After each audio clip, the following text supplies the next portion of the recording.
You finish a plate of food, and within seconds your brain is already planning the next one. A snack in an hour. Dessert after dinner. Something salty before bed. Your body treats food like it might disappear tomorrow. And in a strange way it's right to worry. But your ancestors ate this way too, chasing calories with the same hunger, the same drive, the same relentless craving for fat and sugar. So why weren't they fat? For most of human history, food was never guaranteed. A hunt could fail. A gathering trip could come back empty. Winter could stretch on longer than the stored food could last. And yet the humans who survived that world weren't lean because they were disciplined. They weren't counting anything. They didn't have willpower you don't have. They lived inside a system that made obesity almost impossible, no matter how much they wanted to eat. That system had 3 parts, and every one of them is broken today. Start with movement. Not exercise. Movement. Anthropologist Herman Pontzer spent years studying the Hadza, a hunter-gatherer community in Tanzania whose daily life still resembles, in broad strokes, how humans lived for hundreds of thousands of years.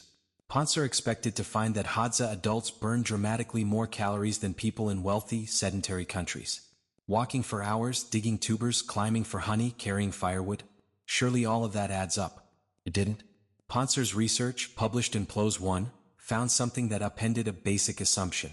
Hadza adults burned roughly the same total calories per day as adults in the United States and Europe. Not more. Roughly the same. The body, it turns out, adapts.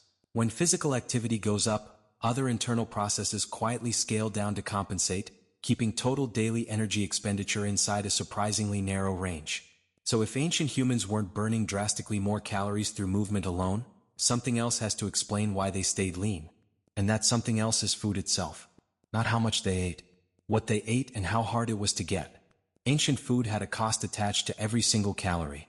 A handful of berries meant walking to find the bush, checking it wasn't already stripped bare, and eating them on the spot before an animal did. Meat meant tracking, stalking, sometimes for hours, with a real chance of coming home with nothing. There was no walking to a counter and pointing. There was no wrapper. Every calorie was earned through effort, and every calorie was capped by what nature happened to produce that week. This created something researchers call the feast-famine cycle. Anthropologist Hilliard Kaplan, who studied foraging economics across several traditional societies, documented just how unpredictable hunter-gatherer food supply actually was. Some days delivered a surplus, a successful hunt, a tree full of ripe fruit. Other days delivered almost nothing at all. The human body evolved inside that rhythm, not against it. Bursts of abundance followed by stretches of scarcity, over and over, for generation after generation. Here's the part that should sound familiar. The craving you feel for fat and sugar right now isn't a modern glitch. It's an ancient survival tool. A brain that lit up with pleasure at the taste of ripe fruit or animal fat was a brain that pushed its body to eat as much as possible whenever those rare, calorie-dense foods appeared. Because tomorrow wasn't promised.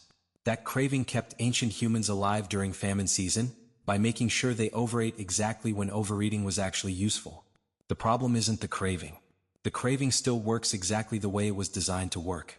The problem is what happens when that ancient craving meets a world where fat and sugar are never scarce again. Walk into almost any store today and you'll find calorie-dense food sitting in unlimited supply, engineered to taste even more intensely rewarding than anything that existed in nature, available every single hour of every single day, with zero effort required to obtain it. Your brain still responds the way it always has, releasing that same rush of urgency and pleasure. Eat this. Eat more of this. You don't know when you'll get it again. Except now you always will. The signal never turns off because the environment that used to turn it off no longer exists. Public health researcher Boyd Eaton, one of the earliest scientists to formally study what he called the Paleolithic nutritional pattern, argued that the human body is still biologically calibrated for a world that vanished thousands of years ago. Not centuries. Thousands of years. Genetically, almost nothing about human hunger has changed since the last ice age. Environmentally, almost everything has. Think about what that mismatch actually means. Your ancestors' craving for fat and sugar was balanced by scarcity. Yours is balanced by nothing. Their bodies burned real, unavoidable energy just walking to find food. Yours can access thousands of calories without leaving a chair.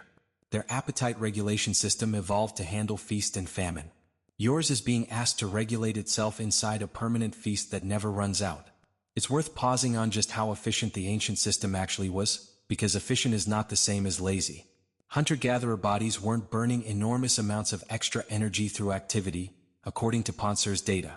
Instead, they were remarkably good at not storing excess energy in the first place because excess energy rarely existed to store. The entire system, hunger, movement, metabolism, fat storage, was tuned around one central fact. Calories were hard to get and never guaranteed to keep coming. Remove that one fact, and the whole system starts working against the very body it was built to protect. Fat storage, which used to be a smart insurance policy against famine that might never end, becomes a slow accumulation with no famine ever arriving to spend it down. The craving that once triggered survival now just triggers another trip to the kitchen. There's a deeper layer to this, one that goes beyond simple hunger. Christopher Kozawa, a biological anthropologist who studies how the human body allocates energy, has pointed out that the brain itself is an extraordinarily expensive organ to run. At rest, the human brain consumes a strikingly large share of the body's total energy budget, far more than would be expected for its size. Every one of your ancestors' decisions about food wasn't just about muscle and movement. It was also about keeping a hungry, energy-hungry brain fed enough to plan the next hunt, remember where the last berry patch was, and recognize danger before it arrived. Fat wasn't vanity. Fat was fuel reserved for the most demanding organ in the entire body. This is why the drive to seek out fat and sugar runs so deep, deeper than simple preference. It isn't just about pleasure. It's about protecting a brain that could not afford to run out of energy at the wrong moment. A brain running low on fuel doesn't think clearly, doesn't track prey effectively, doesn't remember which plants are poisonous. So the craving for dense, high-energy food wasn't a flaw to overcome. It was a safeguard built directly into the reward system, prioritizing the one organ that made every other survival skill possible. Now hold that safeguard up against the modern world and watch how strange the mismatch becomes. That same brain-protecting craving, tuned over hundreds of thousands of years to chase rare pockets of energy, now exists in a world where energy-dense food surrounds it constantly. The safeguard hasn't turned off. It can't turn off. It has no evolutionary reason to believe the environment has changed because from a biological timescale, the change happened almost instantly. A few thousand years against a backdrop of a few 100,000 isn't nearly enough time for something as fundamental as hunger regulation to catch up.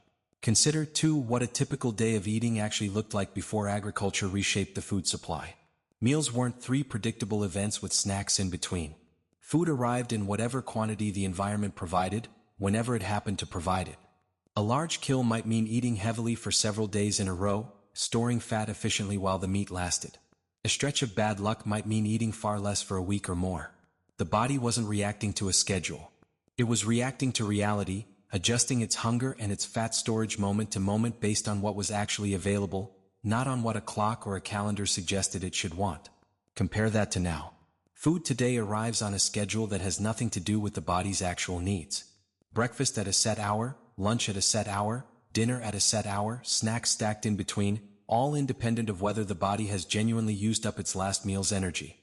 The ancient feedback loop, eat when food is available and energy is needed, has been replaced by an entirely external one, eat because it's noon, eat because it's on the counter, eat because everyone else at the table is eating. None of those triggers existed for most of human history.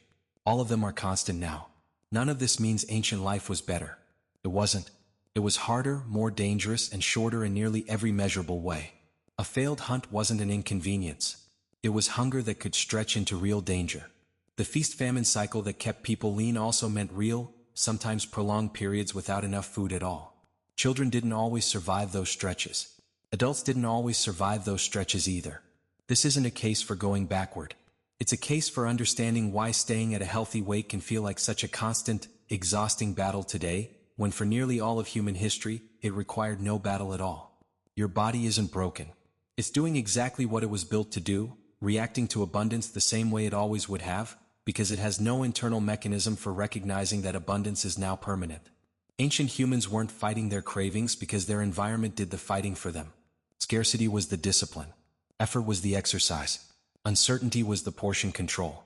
Every single one of those built-in limits has quietly disappeared from modern life, while the craving underneath them, the one shaped over hundreds of thousands of years, is still running exactly on schedule.